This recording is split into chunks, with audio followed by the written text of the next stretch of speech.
You know what makes a great team? The ability to win when things don't go right. The Nuggets are a great team. This is Locked On Nuggets.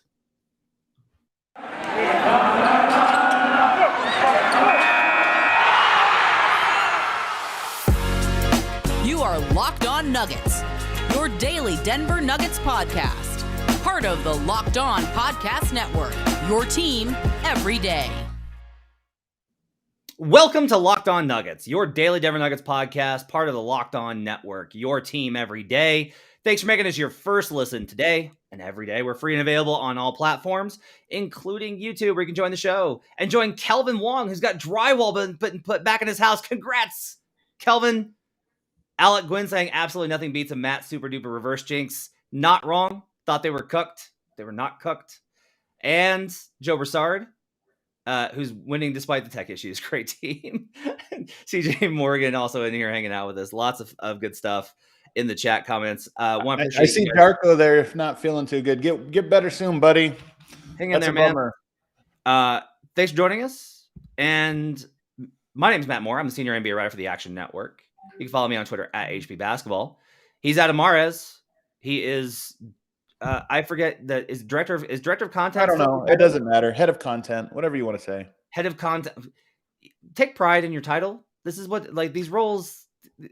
I think my title is VP or something, like VP of creative content. And I keep wondering, when do I just become president? How long do I have to get there? I didn't typically care about a title. I always wanted the senior NBA writer tag at CBS, and I never got it. Even when we lost our senior NBA writer, they would not give it to me. Just would not. And so I joined Action, and they were like, and I was like, hey, what's my title? And they're like, what do you want it to be? And big grin, senior NBA writer. And they're like, yeah, okay, sure, whatever, man. Just write this thing. You can follow Adam's work at Adam_Mares and check out all of his great work at DNVR, including the pre and post game shows, which are a lot of fun. I did not catch them last night because I had a bet stream and then was watching the Nuggets game while trying to take care of a sick kiddo, and then had other stuff going on. But I did watch the game and then did a rewatch of the game, and very excited to talk about the Denver Nuggets win over the Indiana Pacers.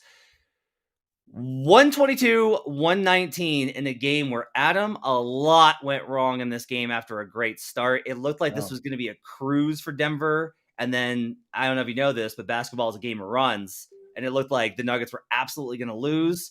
And they won this game. And it's just a win versus a team that's probably going to tank by the end of the year. But again, these are the type of wins where I'm just like, this is how you get through the regular season and win 50-plus games. It's games like this.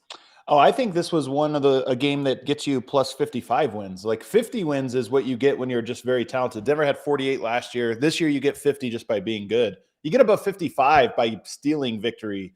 And that's what this one was. It is funny, man. This is a game of runs. Denver was at first, Denver was so comfortably in control of this game that you thought they were. It was very encouraging. You watch the start of this one, you go, man, that starting lineup is good. They just are dominant. They're going to race to a win. Jokic gets, bench struggles, and then Jokic gets in foul trouble, and everything falls apart. But yeah, the ability to win in multiple ways is a hallmark of a great team. And last night, Jokic was great. He was a team high plus 11 when he was on the court. He was very good. But that's not why they won. They won because of a bunch of other guys sort of holding things together when it did not look good.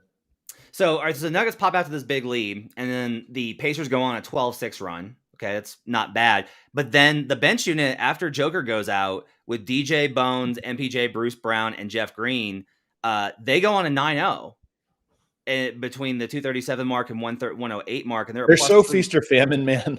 I think the second unit is going to be like that. They're going to win because, they look some stretches, and you're like, oh, my God, 20-point win. Bench came in and had a good one. But that bench they give up leads as fast as they take them.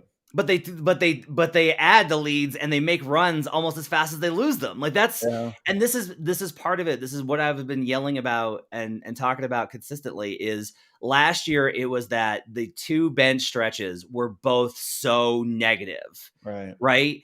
And by the end of the year, I was like, if you can just not lose one of them, just don't lose it. Right. Yeah. Just lose it by one or two. And this year, the bench goes horrible in that second quarter. Everything falls apart. The whole thing melts down. They're down like 18. They opened the first 3 minutes and 45 seconds of the second quarter. They were minus 13. It's an 18-2 run to start the second quarter for the Indiana Pacers. And you're just like, ugh. But then the Nuggets in that third quarter into the fourth quarter run, like that bench helped them get back into it. And honestly, another kind of takeaway here is the foul trouble was obviously like a huge part of this, right? It's always going to be a big deal when Joker's not able to play his full allotment. But I thought it was the second quarter. One of the reasons I think it got worse was we saw that old trend where the starters have a lead, the bench puts them down, the starters come back in and are like, guys, can you not give us a double-digit deficit that we have to come back from? And then the other team's playing with momentum, and so the starters can't really make up ground at the end of the second either. Which again, maybe that could have been the game. Like a lot of times, not just last year, but in previous seasons, that would have been the game. And the fact that they were able to get back into this game, I think, shows something about Denver. No question it shows something. All those different ways to beat you. And then it's funny, after the game, Jamal Murray, who has been very good, I think, with media this year, he kind of gave Scott Hastings. I felt bad for Hastings, man. Did you see the post-game interview with him? I felt bad because, Hastings is asking a regular person question, which is, like being down like that, is this a big, being down like that and coming back, did you really believe, or, whatever, just kind of a regular person. Like, how did you guys come back? And he was almost offended. Like, what are you talking about? It was halftime, like whatever. Yeah. But the truth is, that is how Jamal Murray plays in those moments. And when Jokic goes out, first of all, Aaron Gordon had a great game, but I thought Jamal Murray's attitude in those minutes was like, hey, let's do like F this. We're not going to just lay down 18 down. Let's keep fighting. Let's keep punching. And that was the sort of the soul of the team, is they had the look of it wasn't over, even though everybody at the DMVR bar, and I see a lot of different analysts online declaring the game over. That's the difference between these players, and what makes them such a great team. I thought they were cooked when Joker got in foul trouble. I was like, all right, you had the other win. It's fine. You're on the road. The Pacers are pretty good. Halliburton and Matherin's on fire. It's tough. And Matherin's just a really great scorer. So third quarter, it's the 6:57 mark. Okay. And the lineup is DeAndre Jordan, Bruce Brown, Kentavious Caldwell-Pope, Aaron Gordon, and Jamal Murray. So it's not the usual kind of bench unit. It's a different concoction.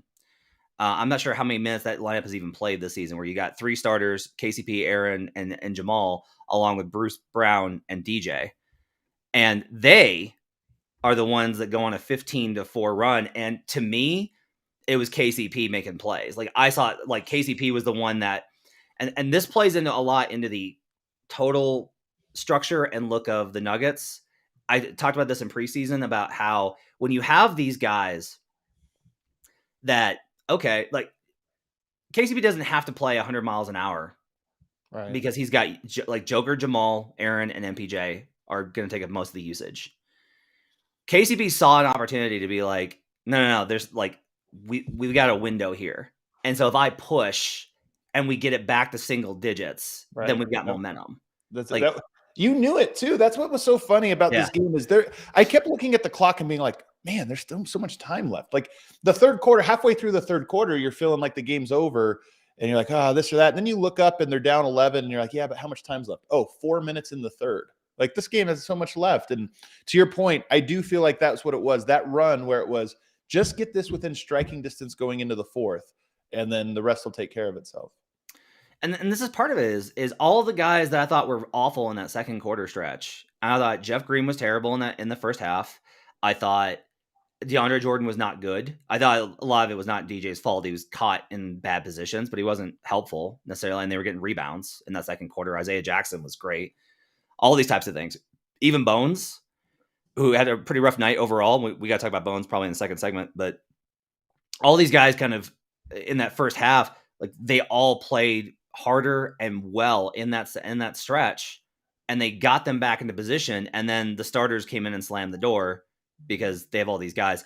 I want to get your thoughts on what you saw from Aaron Gordon. I thought this was his best game of the season last night. Just physicality. Toughness. He was great. He was everywhere. I mean, when Jokic goes out, it's funny. There's certain things you have to do if Jokic is not going to be on the court. And number one on that list is rebound. I mean, Jokic's rebounding gets taken a little bit for granted because it's so consistent, so steady, this or that. When he goes out, it's like, no, you got to grab boards now because the guy that you count on to do that. He played a little bit big, at moments without a center on the court, and he grabbed 16 rebounds. That's just to me, that's what it was. Is he played great, he scored, but to me, it was just the taking care of the parts of the game that Jokic just does on cruise control was so big. What's crazy is Marlowe kind of commented on this in the first half that they were getting killed on the boards. Second half, Denver grabbed 61% of all their rebound percentage was 61%.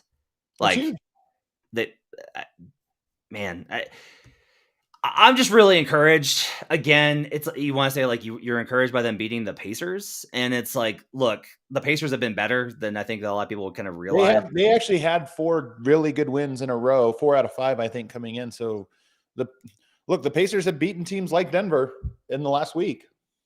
And then I love that Joker came down and just casually hit the response to Halliburton, just goes back and nails it. I don't just team wide. I love their response. I thought this was just another encouraging game on a team that we already know is really good. Yeah, no question about it. Really good one. We should talk in the second segment, though. It's the guy that I think had the most uneven game in ways that were both bad and good, but was sneaky important to the win was Bones, who I don't think this was a good game, but he had very key plays and very key moments that kept this game close. All right, let's talk about that when we come back on Locked On Nuggets. But first, I need to tell you about LinkedIn Jobs. These days, every new potential hire can feel like a high-stakes wager for your small business, and you want to be 100% certain that you have access to the best qualified candidates available. That's why you have to check out LinkedIn Jobs. LinkedIn Jobs helps you find the right people for your team faster and for free. You get to use all these great questions to find the best candidates. So much of it comes down to finding the right fit, and you want to be able to really get an insight into the candidates. In my experience, hiring practices can oftentimes be random. It's just, this guy was available. They picked up the phone. We got them in first. You want to get the best candidate for the job. You want to find the right person, not just in terms of the resume, but the culture fit, the personality, and the skill set for the position that you're looking to fill. You got simple tools like screening questions and make it easy to focus on candidates with just those right skills and experience so you can quickly prioritize who you'd like to interview and then hire. It's why small businesses rate LinkedIn Jobs #1 in delivering quality hires versus the leading competitors. LinkedIn Jobs helps you find the qualified candidates you want to talk to faster. Post your job for free at linkedin.com/lockedonnba. That's linkedin.com/lockedonnba to post your job for free. Terms and conditions apply. We'll be right back on Locked On Nuggets.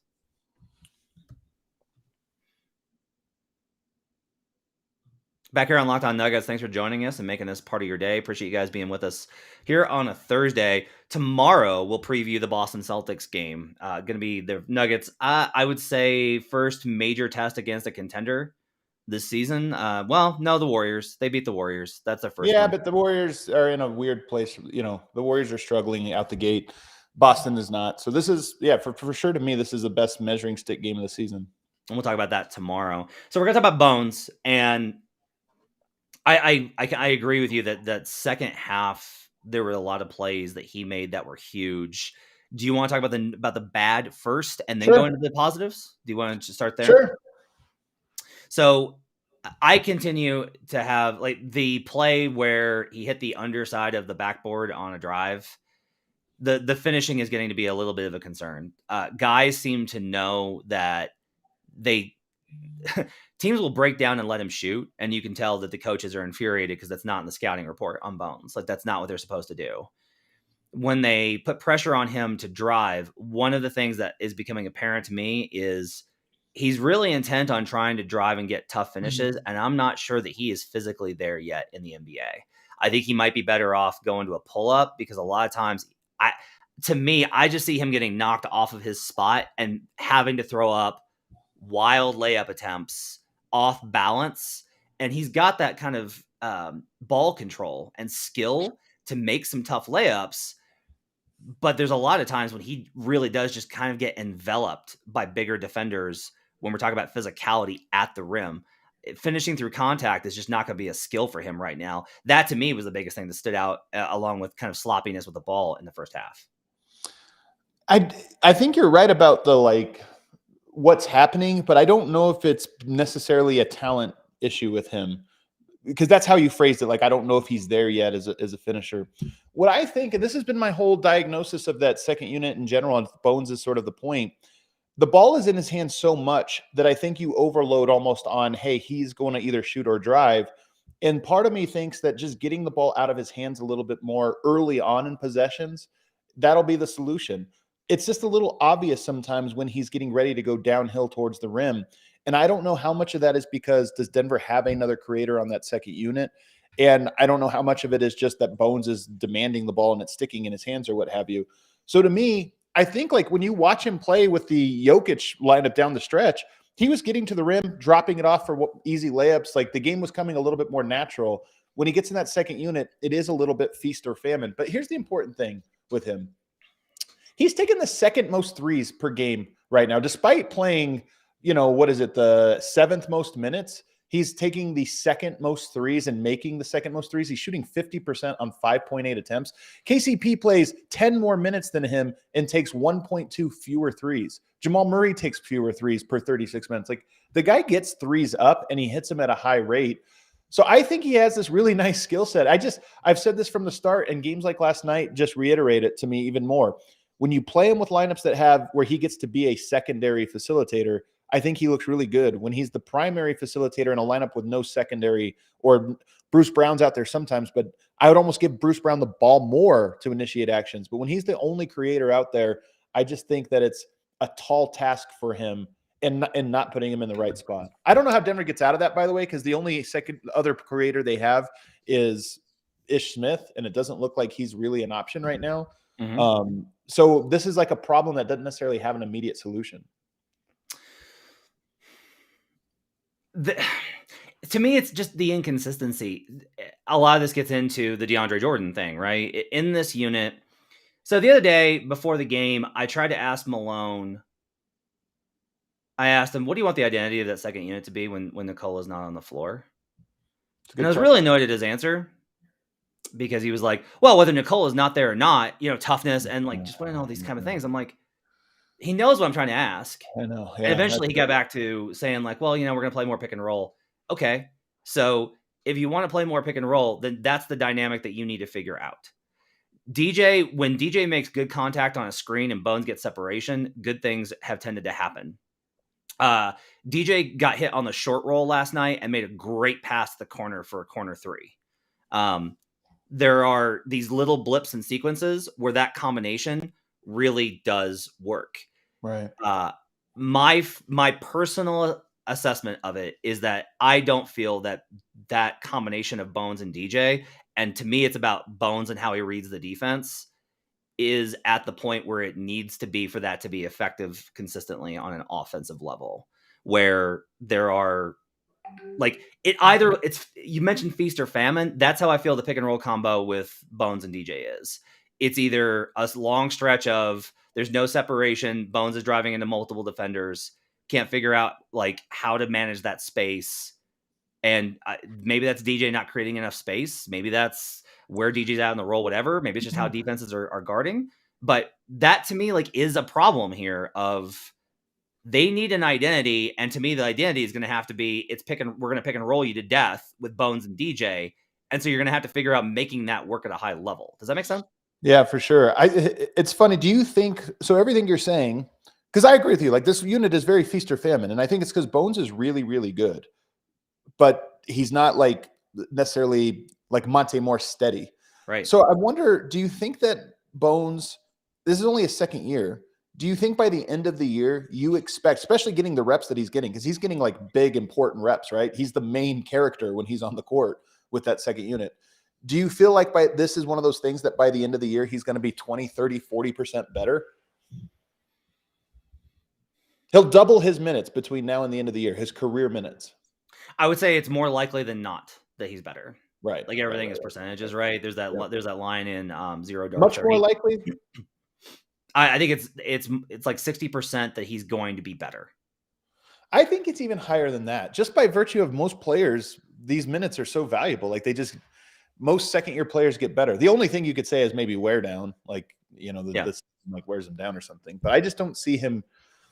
There are players that stagnate in terms of learning the game, but Bones has always been a guy that I think picks things up when he plays. So I just think he's going to be a lot better at this. And I think he'll still be a hot or cold type player. I just think it'll be hot, 20, 30, 40% more. It's funny, because Bones had that nice drop off to Joker for the floater and like got some minutes. 2 in a row. two of those in a row. So I always get stuck at these because it's like, well, look how good Bruce is in the same spot. Where it's like, well, look how good he looks playing next to Jokic. And it's like, at this point, after having watched for this long, I'm like, guys, literally, I'm pretty sure that Joker could drag a positive net rating out of DJ if he had to play with him. Like, there's just nobody in the NBA that I don't think that Jokic could make Ben Simmons into an all-star. Like, oh, Ben Simmons would fit great. Are you kidding me? Yeah. So this is the whole thing. So it's hard to kind of like evaluate based off of that. It's like, yeah, if you get this awesome weapon to play with, then you're going to look a little bit better. I think for me, a lot of it really is at this point, kind of get back to the original thing. I would just like to see Bones get a little bit better at the reads coming off, where this is a young guy thing of you come off and you're just like, I'm going to the rim. No. Like read, make the read. If you don't have the step on them because here's one of the problems. You don't think Bones reads it though? I feel like he's pretty good at reading that. I feel like he attacks, or at least last game, I thought that he was trying to attack the rim too much. Because I'm just like, he attacks the rim a lot, but again, I just wonder, maybe he's being too aggressive in the second, players are annoyed with him, but I just feel like there's not a lot of options. Sometimes there's no way around, so you got to go through type of thing. Oh, let me be clear on this. This is not about passing. This is not about passing no, but at it's all. just about barreling to the rim. Like, yeah, there's something to, he already takes the most threes per minute of anybody on the court. And there's something to like, well, I just got to go to the rim to mix it up or something. And there's nothing here, but let me see if something materializes by the time I get to the rim. I'm kind of, what I'm kind of saying is like, I feel more comfortable with him drifting for a mid-range or a pull. What I'd really like to see is when they're in drop, instead of like going into the guy, just pull up for a short range jumper, right? Like those types of plays. You're right that there's not a lot of creation. We're getting a lot into, it's funny, I'm having this discussion a lot because this is the same thing with the Mavericks and their starters. It's Luka doesn't have anybody else, so he's got to create. Like he has to have this usage because nobody else can do anything. And I'm like, well, one, that's what Luka wants. Let's just be very clear about that. Like Luka plays a role in that. But the other thing is, you're right, but that doesn't mean that that if you're going to be in this kind of spot, you still have to be efficient. That's the role that's on you, right? Like I'm fine with saying that there's not another creator. Would they? I guess here is a question though. What kind of guard goes with him that can act as a secondary creator?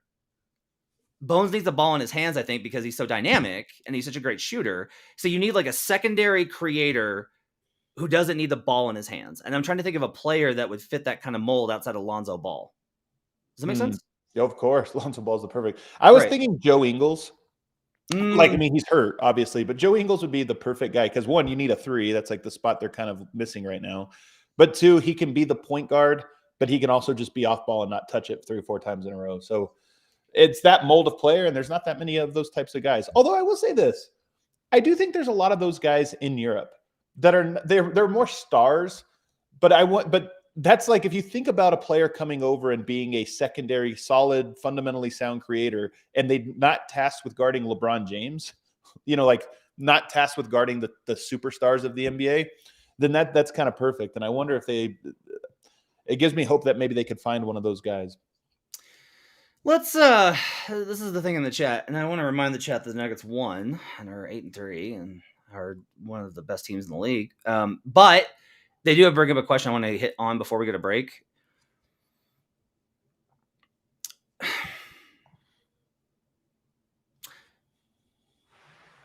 Does Jeff Green need to play less because Jeff Green needs to play less? Or does Jeff Green need to play less because Christian Braun needs to play more? Oh, to me, that's not where the minutes come from. I think Christian Braun needs to play eventually. I'm with you on this, though. 11 games in, I don't think we should be worrying about Michael Porter or Jamal Murray's minutes just yet. I do think if he's playing 36 games every night through 30 games, like you need to say like, hey, is this sustainable? Is he going to get hurt? But 11 games and you're off to an 8-3 start. To me, I look at that and I go, cool.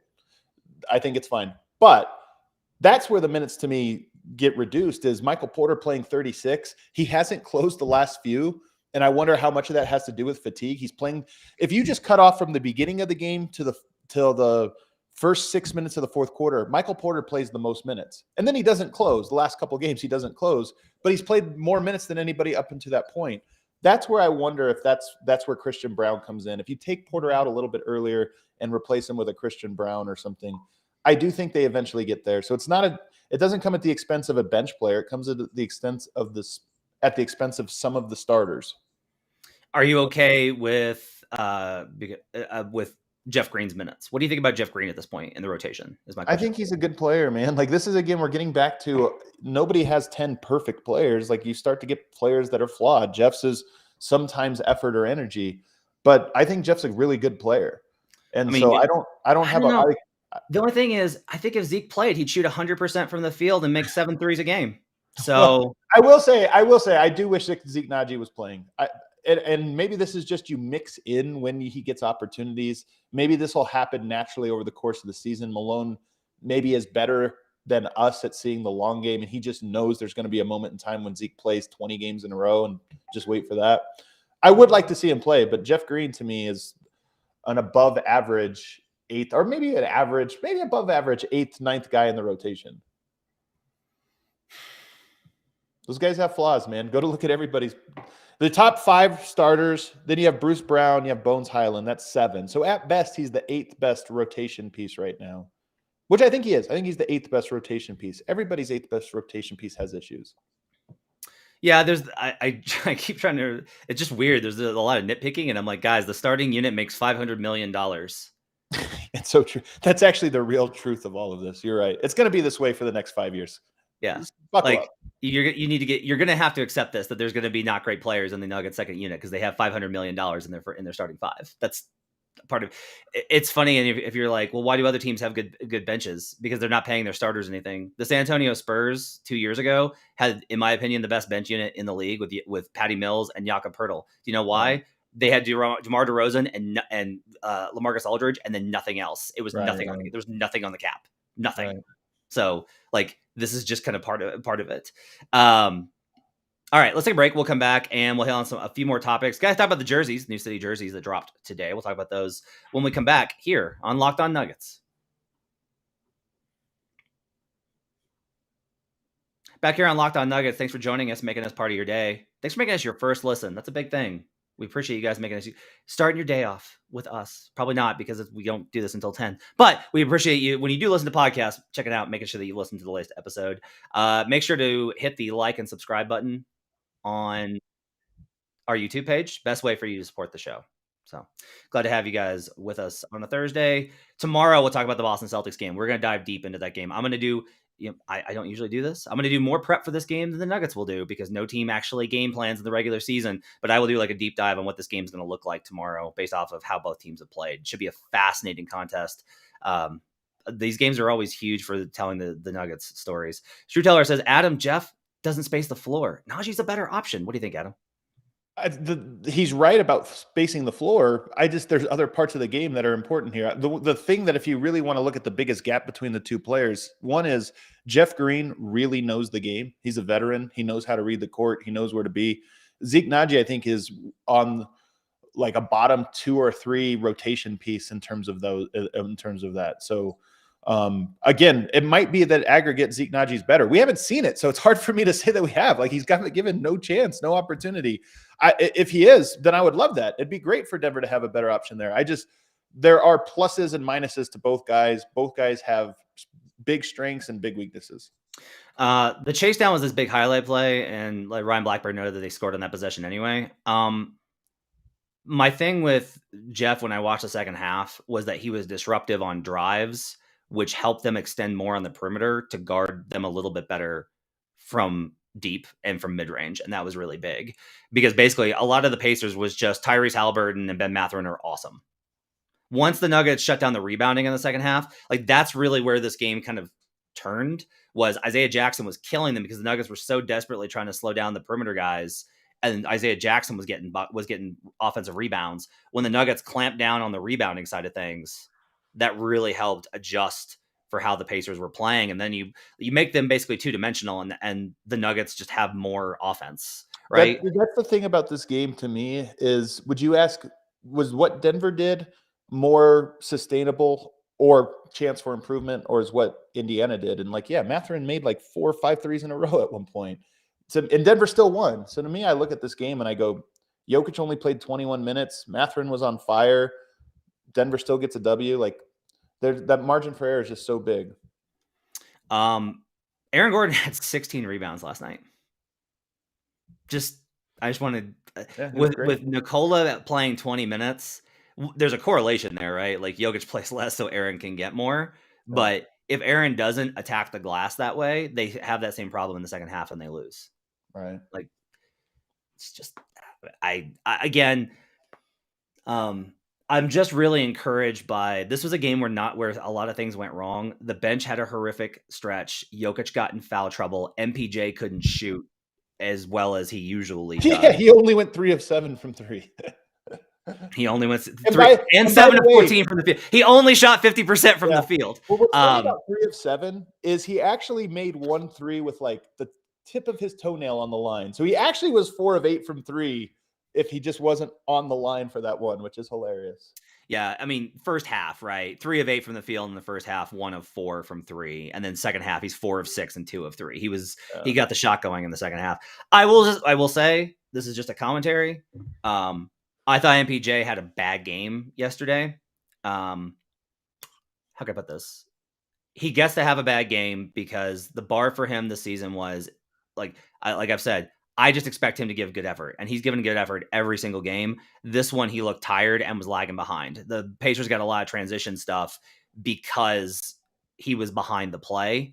And if you go back and you watch, there are several sequences where his teammates are like, "What's going on, man?" Like, yeah, and that's okay. Like Aaron Gordon. I didn't think he had a good game, but I didn't think it didn't stand out to me bad. I haven't rewatched the game though, so when I go back, that'll be one of the things I'll pay attention to. Yep. And here's the thing is like, okay, Aaron Gordon, or I'm sorry, Michael Porter Jr. has this bad game. He's a -6 for the game, but he's a +8 in the second half when they won. Right. I will say, what did you think about the fact that he was with that? So we were like, oh, this is like the solve. It's like you have the bench unit plus MPJ, and that one really struggled last night. Is that just random variance, the way the ball bounced, etc.? Like, what did you kind of make of? Because we talked about the Bones thing about not having a secondary creator. Is Michael Porter Jr. How does Michael Porter Jr. play into that dynamic, in your opinion? I think it's the funny thing about Michael Porter is I want him to get more shots. I just don't know how to get him more shots. Like that's the thing, is because I think he doesn't have the same explosiveness. I talked about this, I think, yesterday on Locked On Nuggets, but his shot profile has changed a lot from his last healthy season in that he's not getting to the rim like he used to. And I think his jumper has looked great. It's looked better than ever. But I do wonder how much of that not getting to the rim is athleticism. Like he doesn't look as explosive as he has in years past. He only has, I think, 3 dunks this year. Think about that. Like Michael Porter has had some like really nice dunks. I think he had 50 or something the last time he was healthy. So he's well below the pace of what he was last time healthy, just in terms of shots at the rim and dunks. And to me, that's the thing I wonder is that a function of just a new unit? Now he's outside more. Is that a function of he doesn't quite feel as confident in his athleticism to get and finish at the rim? I don't know yet, but it's something I'm keeping my eye on. Snail says, I think this is a typo. He says MPJ isn't pretty good outlet passer. I think that's supposed to be is a pretty good outlet passer. He had one last night that was great. He had a really nice dime in transition. Oh yeah, I thought it was way too long, and it actually ended up being perfect to Bruce Brown. When he threw it, I was like, oh my God, that's a horrible pass. And it was like, oh nope, it's perfect. Yeah, I think to me, I still do kind of get to, we talk about the creation stuff. I just would really like to see them. I don't know where this comes from, if it's neglect or purposeful. Again, I'll just say MPJ has warranted a handful of possessions with the ball in his hands at the nail. Like, in my opinion. You know what? The 99% of those possessions are going to end in a Michael Porter fall away jumper with 0 dribbles.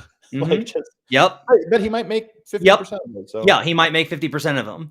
It's look, this is the most anti-me thing of all time. There's the player I think most of when you say triple threat, post up, fade away from the nail is Carmelo Anthony, who I have historically been very critical of because those are low percentage shots that don't get everybody else involved. It stagnates ball movement. The ball doesn't find energy. I think those are terrible shots. It would be funny if Melo, though, was your third option. Like, just imagine that. You would think of Melo very differently. That's the thing. And so getting MPJ a handful of those possessions means that Bones doesn't have to run pick and roll every single time. It doesn't have to be the same, because this is one of the issues is the bench unit has no variation in how they play. Again, this is an identity thing to me. There is no identity with the second unit outside of, I guess Bones and DJ are going to run pick and roll and the guys will try and play hard. And I would say this, one way that I think they can help, we're talking about Bones Hyland, a lot of it is pick and roll. I always wonder if they could just build in some possessions where you're really getting a lot of off-ball movement, in particular for Michael Porter in those lineups. I wouldn't mind them running those double pin down screens with Porter coming off it. And then if he doesn't get it, run him through a secondary action. So if you're guarding Michael Porter, you have to chase him through 3-4 screens in a row as your entry. Like run him off a pin down into a DHO. Or something like that, or just, I mean, Golden State does this a lot. Well, they'll run Curry or Clay through 2 baseline screens, and if it doesn't work, immediately flips it into another action running off of multiple screens. And what that will do, one, Bones right now, I just feel he has the ball in his hands. He's always in kill mode. There's just a few possessions that I think in that unit mixed in where you could just let him stand stagnant, let him like read it as a quarterback sitting in the pocket. And if that doesn't work, then you spread it and go into pick and roll late shot clock. But just that's the best use of Michael Porter is running him off screens, and maybe that's a moment to kind of texture it in more. Some really good comments here in the chat section. So Steve Wynn says MPJ needs a little bit better handle before he's going to elevate as a creator. Sure. And then Kiali says, let MPJ handle the ball more. Let him make mistakes now so he can develop down the stretch. I kind of agree. I was going to say, I agree. Like, here's the thing. If the bench is going to be a little bit of a mess anyway, let's factor in some of the mess towards the long-term goal, which is getting MPJ the ability to drive. The starting unit, I think it's really hard to create opportunities for MPJ to drive for a number of reasons. Like Aaron's present in the dunker spot, Jokic in the post. Like the spacing's different. It's different. It's better, but it's different, right? And so in the first unit, the spacing's better. Yeah, well, this is part of the thing is like elite space. That's like a top 99th percentile spacing lineup in the NBA. Yeah, no, what I'm saying is, but here's the thing. One of the reasons that's a 99th percentile spacing in the NBA is because MPJ's one of the ones spacing it. Oh, I see what you're saying. Right? Yeah. So, like, if MPJ's got the ball in his hands, then all of a sudden the spacing kind of that changes the spacing of it. So anyway, here's my thing though on it though, Matt, is I think Porter was actually really better off the dribble 3 seasons, his rookie season, than what we've seen this year. Like he had a couple drives. They weren't always pretty, but he did get to the rim well. And I don't know, again, if that's athleticism, if that's like if he just feels a little stiffer after a third surgery. I don't know. It might be one of those things. And if that's the case, then so be it. But I do think that there's probably his handle is not as bad as it has looked so far this year, in part because to his credit, he's not pushing it. Like he's playing very well within the flow of the offense right now. And maybe he can expand it a little bit. I don't know. Intense Unboxing asks, are you saying we intentionally lose possessions and not play to our strength? Can he just learn in practice first? There's no practice. This is the NBA. There's no practice. Yeah. You don't have time. The Nuggets got 2 practices that last week, and that's like the most practice that they'll probably have until Christmas. Like there's no time. I think it's true. You look at the schedule. Yeah, they play every other day for they don't have time. These guys don't get to work on it. This is one of the challenges, and you see this. If you want the best example of this, it's Golden State. I think it's amazing how people are treating Golden State, where they're just like, maybe the Golden State's just bad. I was like, guys, you really think that if Steve Kerr wanted to, he couldn't figure out ways to win this game? His starters have a +12 net rating, right?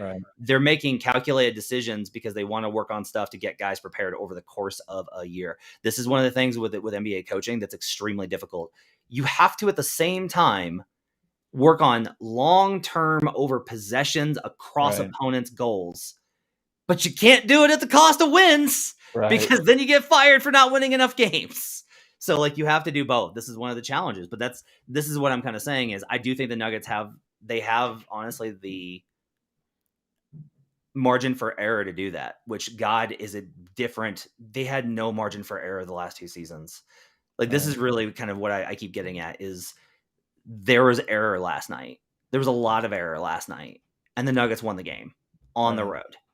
Like that's just such a really positive sign. Now we'll see what happens when they face the Boston Celtics tomorrow night in a monster game. We'll talk about that tomorrow. You got one more point? Yeah, well, my one point was just because as you were talking, it made me think about this, about where practice time will come in. They play every other day. They actually have 2 days off after Sunday, so they'll probably get a practice in before they play the Knicks at home. But what's really encouraging to me is I'm looking at the schedule. The next 8 games, they're on the road for 6 of them, right? It's kind of tough. After that, things get easier, and they do start with 3 days off. So they'll get a couple practices in, play Houston twice at home.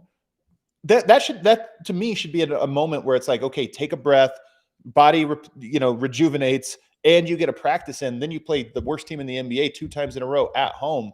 That's a stretch where Denver can kind of really jump. If they survive this part, they can level up there. And then they have another couple days off a couple weeks later, also at home, in between playing Utah and playing the Wizards. So they don't have a ton of practice time, but I actually like where their days off are coming at home ahead of a homestand where they get easy opponents coming up. So I think it actually works out to, if Denver can survive the stretch, they can take a level, they can level up, so to speak.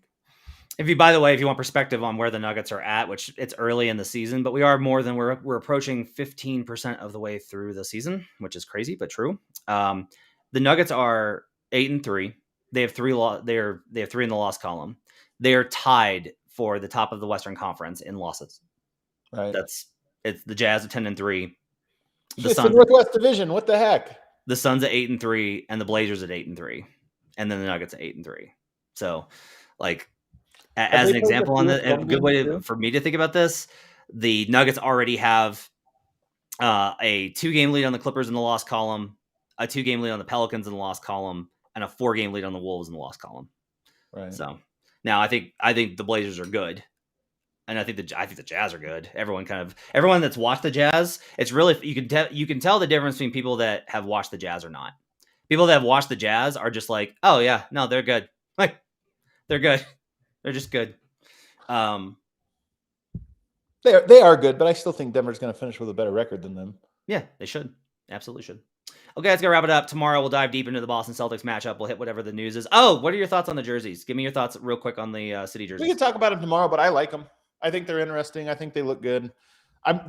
This is an example to me of a good one-off jersey. You know how these City editions only last for 1 year? Yeah. These are ones that I like for 1 year, if that makes sense. That's like the blue jerseys, whatever those are called, Statement, or I don't remember what they're called, the blue ones. I wish those hung around longer. I missed the one, I missed that they changed those out. But this is one that I'm like, you know what? For 1 year, kind of a cool little alternate. Let us know what you think. Hit us about on Twitter at Locked On Nuggets and let us know what you think about the jerseys. Would love to hear you guys' thoughts on it. And we'll talk about that tomorrow as well as preview the Boston game. Have a great Thursday. We'll talk to you guys again.